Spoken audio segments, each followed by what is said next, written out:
In this video, we're going to show you how the DMS data migration system works.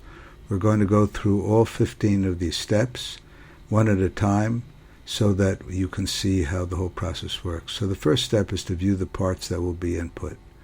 We see that in our Windows directory, we have an NSP file, two NSD files, and ADABAS output. So the first step after seeing that is to create a new project.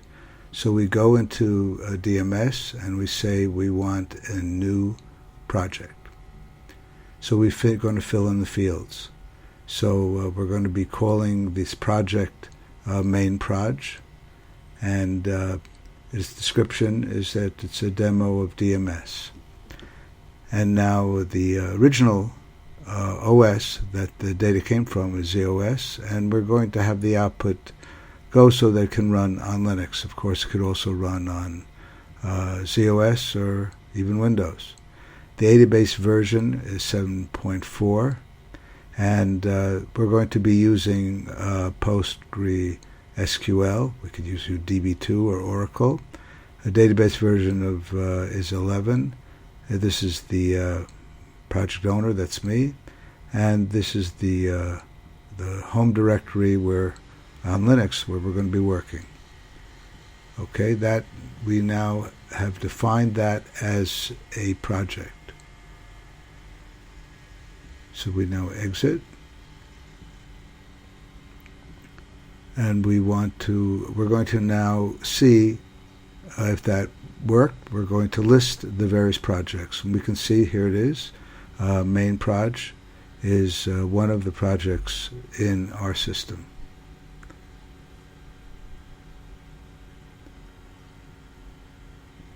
Okay, the next step is to we're going to actually view the projects. Now we're going to set the project as the current project. So we go to set project and set user project. So we're going to click on to see all the projects. We select main proj as a project, and that's going to be the default for the rest of this demo.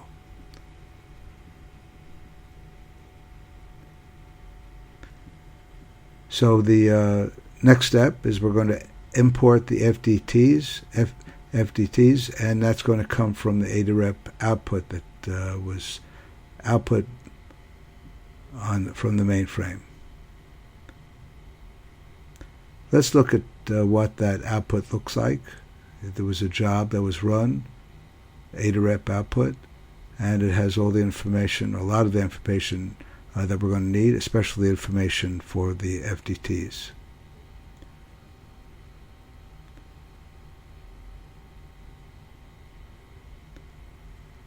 So we say we want to import the FDTs. So we're going to submit that, and we're going to find on the local system the ADABAS output. There it is. And we say OK. And we see that the job 815 was successfully submitted. So now we're going to look at the output. We say look at the output that came from the job 815. There it is, import FDTs. And we're going to see the view and two FDTs, one for employees and one for vehicles, and they were both imported to the system. Now the next step, we're going to actually look at these FDTs and see what they look like. We exit that screen. Now we're going to consult or view a list of FDTs. And sure enough, we have one from the employees and one from the vehicles. Let's look at the one from the employees. There we have all the fields in the FDT, and we can actually see them divided into various pages. And here's the vehicles. And those are the fields in the FDT. And we exit out this screen. So the next step is we're going to import each of the two DDMs. So we import first one DDM. We're going to say the database ID is 34, and the library subdirectory we're going to be using is lib1.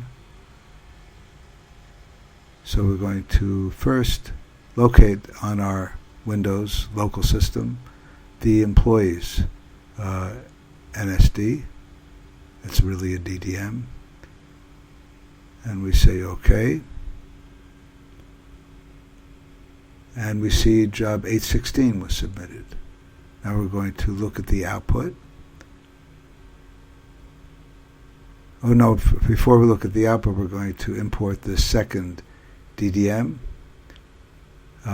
And that will be for the vehicles.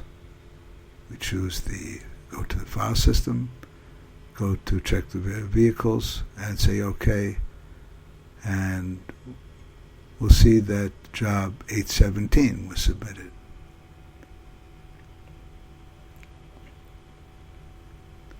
Now we're going to look at the output. And we see that so far we've imported the FDTs and two DDMs.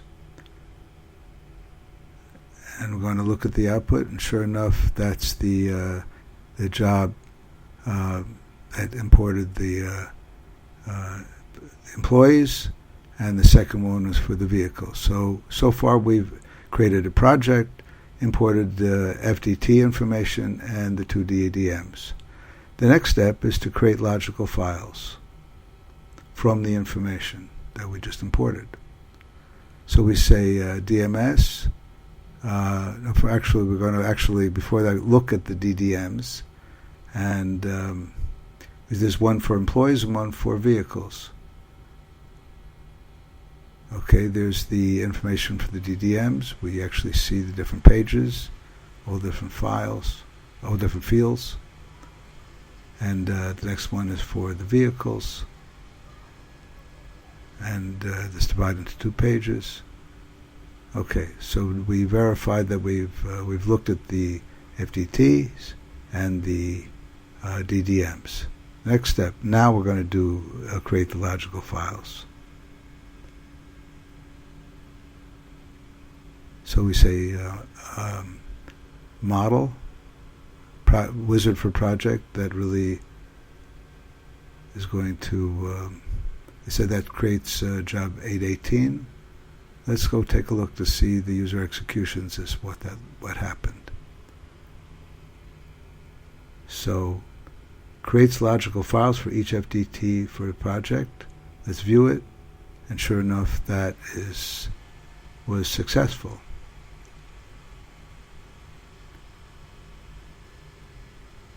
What's the next step? We're going to take a look at the logical files. And there's two. There's one for employees and one for vehicles. And there we see all the different fields, or the tables and the fields. Look, we see employees address, so on, employees income. So those are the logical files for employees and vehicles. Here's the vehicles. You can point to each table and all the columns in each table.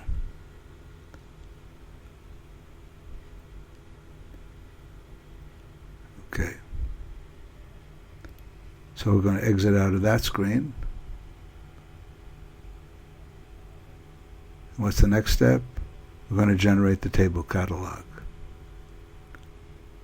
So we say generate the table catalog.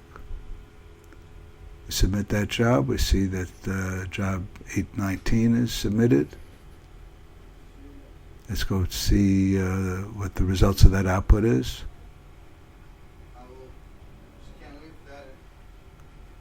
Okay. That's all the output. Okay.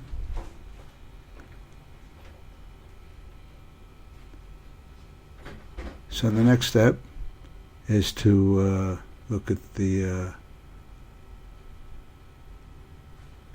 we're now going to generate the DDLs. That's all the SQL and also all the SQL scripts. That's a big job. 820, and that's going to use all the information to create the SQL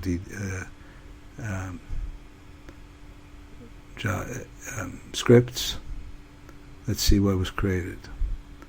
That's the DDL SQL for generating all the different files. Now they'll go into the Linux system. We can see the different SQL scripts that were created. The main one is for the main projects. Here it's creating all the tables. It's all generated from the information we imported. Alter table, create table, and so on. And the next one is for the cleanup, if we need that. You can see that it drops the tables. And the one is create the indexes and so on, and the commits. And that was all created automatically by that step in DMS. So now the last step is going to generate a mapping. Generate the mapping. Say the subdirectory is lib1. Say the application path.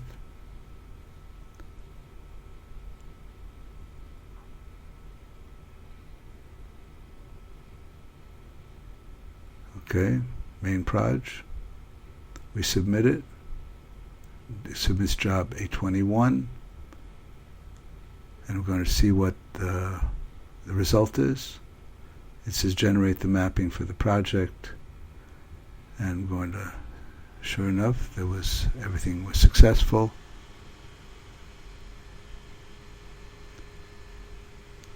Now we're going to look at the mapping that was generated. We go to the Linux system. We go to the subdirectory lib1, and there's a file called DDM mapping that was generated, and here's the mapping that we're going to need. So we see all the steps that create, and the next job will be to actually import the data, and that'll be the next video. Thank you for watching. We see all the different steps that we went through.